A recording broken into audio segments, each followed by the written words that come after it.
నుంచి శ్రీకాకుళం వరకు వెళ్ళాను. నేను చిత్తూరుకి వెళ్ళాను. అంగళ్ళ దగ్గర నేను ఎన్ఎస్జీ ప్రొటెక్టివ్ వీళ్ళందరూ ఉంటారు, వాళ్ళందరూ ఉన్నారు. దారిగాచి నా మీదనే దాడి చేయడానికి వచ్చారు.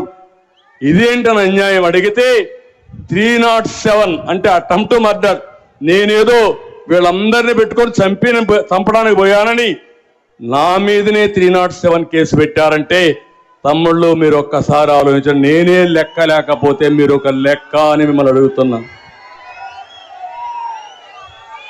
ఒక మదమెక్కిన వ్యక్తి అహంభావంతో ఇంకా దిక్కు తెలియకుండా అధికారం వచ్చిందని అసలే కోతి, ఆ పైన కళ్ళు తాగింది, ఆ పైన ముళ్ళు కొట్టింది. ఇంకా చూడు దాని కథ ఆడతాది.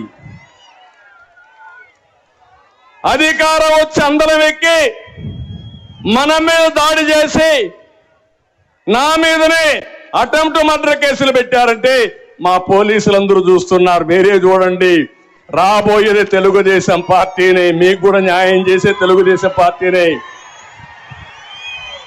వస్తా.